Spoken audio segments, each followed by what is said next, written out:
Hello, Frank here. We're going to talk about the weekend review of the three races this weekend. Mother Nature was the contributing factor all weekend long. It affected all three races, which I heard somewhere that was the first in NASCAR. That all three series was affected by weather or technically all weather, even though the Truck Series technically wasn't shortened due to the weather. But weather put them in that position, so essentially weather related. Weather shortened all three races in some way or another. We'll start with the O'Reilly Series since it was technically the first race of the weekend due to this horrible weather weekend and just heavy weekend in general. The race is very chaotic. They couldn't go more than a dozen laps without a caution, without crashing, and as the race went on, it got more and more fog, which essentially was going to shorten the race anyway if the fog continued to thicken. But when the moisture started falling, with the fog and the amount of moisture in the air, there was no way they're going to finish that race tonight. And I saw a lot of people saying that, they could race it Monday or Tuesday. Honestly, are you going to really wait till Monday for a half a race? And that's not even a guarantee it's even going to get in Monday because last time I looked at the forecast, it's supposed to rain up and through Thursday, which is a logistical nightmare because they have to turn around and go to Nashville for the Nashville Super Speedway Saturday. So that really gives the teams 2 days to prep the car, get the next car ready, load it up, and then go there by Friday. That gives them 1 day to do all that work if they don't get it in until Thursday. Your eventual winner was Ross Chastain, and he did the Kyle Busch bow. It was a good race. It just was really mucked up by weather. I give it about a 6 out of 10.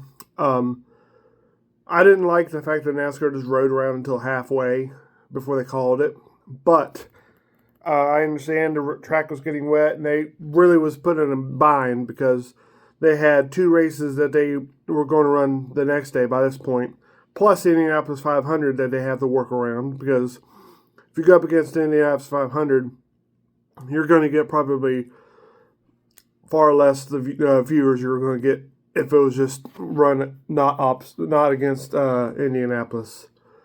Then we go on to the Truck Series. Just like the O'Reilly Series is chaotic. They couldn't go more than 12 laps without crashing.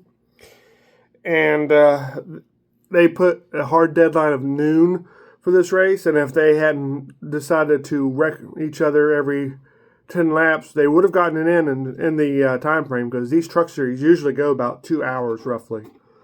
Your eventual winner was Lane Riggs.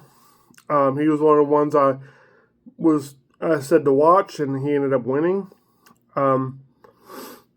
So it was a good race. It was better than the Truck Series, but in saying that, it wasn't by much, or better than the O'Reilly Series, but not by much, because of the weather.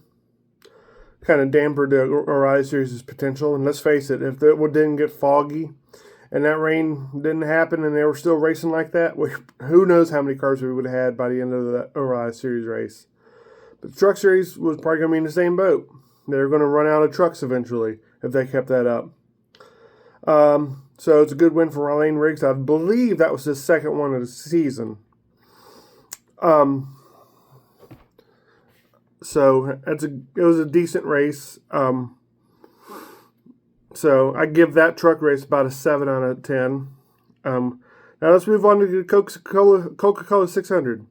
Obviously, the less affected race of the three. However, still was affected by rain, and it was a lot more calm. It was racy like the other 2 series, but without all the constant cautions.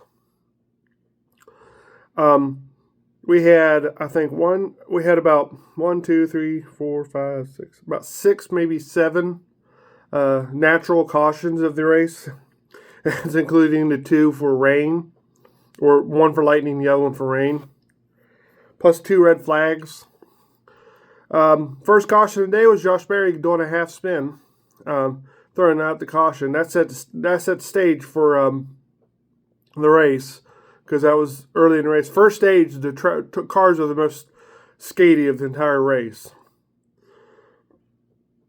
Your second caution of during stage one was when Austin Cindric and Connor Zilisch and William Byron Austin, or all three of them, gets involved, and it all started by when Austin Cindric lost it, and ends up getting clobbered by Connor Zilisch, who was trying everything he could to avoid that wreck. But ultimately, the direction that Cindric was going and where Zilisch was at, it was no avoiding. He ended up losing control, which caused both cars to be clobbered and ultimately out of the race. That wreck also nearly ruined William Byron's race, because he was making some moves early on, but didn't suffer a whole lot of damage, but it must have been just enough to affect the handling of that car for the remainder of the race. Even though he did manage to get a top 10 finish out of it, but I think that was due to strategy and all the late race rain issues. Let's see here. And the last caution that I have down here for during stage one, which only was 100 laps, was on lap 90 when Chase Elliott loses control off of turn 2, because that was the troublemaker all day. Ends up hitting the inside wall, ultimately ending his day. What I noticed in stage one was clean air was king. Because if you got out front, you're going to be almost impossible. And you got out ahead of everyone, and you were nearly impossible early on to get a pass. But clean air ended up mattering less, and because of the tire wear that was going on, which was welcome, because I think it was the right amount of tire wear that we needed for the amount of clean air that Clean Air King was bringing. That was a part of the race. Your stage one winner was Kyle Larson. Got out a very ballsy restart, because I think it was fourth, maybe fifth, and was in first coming out of turn 2, because he just dove it in there deep and passed everyone. Because that was one of the things I noticed about Larson. He was really, really good on restarts if he was in the right position. But he didn't have what the Toyotas had to stage dominant. Because if he had a little bit more speed, this would have been Kyle Larson 600. Let's face it, because even as weak as he looked against those Toyotas, he was the only Chevrolet that was competed with him all race long. So if Kyle Larson was a little bit better, this would have definitely been Kyle Larson 600, or the 560 as it ended up being. Stage 2, we had 2 pit road penalties during the stage break. Zane Smith for speeding, and Christopher Bell for pit road interference. It sucks for Zane Smith, because he was showing some real strength in this race, and was leading the race for a while. But ultimately had to fight the rest of the race to get back to a decent finish. I think he ended up finishing 10th, if I'm not mistaken. And stage 2 was pretty well clean. We had I think we had an early caution, maybe, I can't remember. I didn't jot it down, but there wasn't much that I noticed that was any different. It was just more Toyota dominance, and Denny Hamlin by this point was showing his muscle. And Tyler Reddick was showing that track position as king, because he started to fade a little bit, but he had just enough strength to contend in the top 5. So your stage 2 winner was Denny Hamlin. And then we move on to stage 3. It was when chaos started hitting again. This was basically Toyota's stage. By this point, you had Christopher Bell, who's up front. You had Tyler Reddick was still lurking. You had Ty Gibbs, who was up front. At one point in time, all 4 Toyotas and Tyler Reddick was up front. And then you had Kyle Larson in 4th or 5th. Because Chase Briscoe was showing some strength, and they got some stage points. But ultimately, he had a bad day. The only real caution of the race was when Timmy Hill, towards the end of the stage, I think it was right after the end of the stage, was when where the rubber buildup, he his car caught fire, which ultimately for a small team like that, even if it was a big team, it was probably going to take him out because a lot of important parts and pieces that could have that like hoses and stuff would have gotten melted in that fire. The right front due to rubber buildup. Your stage 3 winner was Christopher Bell. So no one swept the stages. No one won more than one stage. It shows the parity of the lead right now because yes, Clean Air was king, but the tire wear was the queen. I guess you could say, because without tire wear, this would have been whoever got the lead and got clear was pretty much going to lead the rest of the race. But ultimately, the tire wear was just enough to keep that from happening, at least other than Denny Hamlin, because stage 2, he was running away with it. Stage 4, the final stage, is when chaos hit because of the weather. Because it was a good race, but at lap 329, we had a big crash, the biggest crash of the day, and also the hardest crash because of impact. Because Chase Briscoe clips one of the RFK cars. I think it was Priest, and then Priest went up the outside wall, clobbered it, and then it looked like Chase Briscoe was going to escape it, but then cars went down and collected him and took him out. I think Josh Berry is the only one who might have been able to finish the race, but ultimately that wreck alone took out Ryan Priest and Chase Briscoe, and it ruined Chris Buescher's day because I think he did finish the race, but ultimately he had too much damage to really be competitive. And then lap 352 is when Mother Nature said, "Hold my beer," because that's when the lightning hold hit. And surprisingly, I guess because they had a meteorologist on site, I guess that means they didn't need to hold the field for 30 minutes, which is weird. Because if they held the field for 30 minutes, we probably would have never went green. And I can't remember who was leading then, but that probably would have been the end of the race. Let's face it. Because as soon as they got cleared for the all go, and then went out into the track and probably was maybe made a lap or a half a lap. And then the rains would have came, and they would have had to turn around and throw a caution out, and that would have been the end of the race. But because of the, I guess, meteorologists being on site, they didn't wait for 30 minutes, which allowed a little bit of strategy to play out because some drivers pitted, some drivers did 2, some drivers didn't change anything, some did 4. I think all of them at least took 2 tires. I'm sorry. And it went green for about 9 laps, and then we had the rain caution, and it was the light rain. It wasn't enough to pull the cars off the track. But then in lap 365, it went red, and then we went back green in lap 372. It started raining, and this is when the hard rain came because that was the end of the race.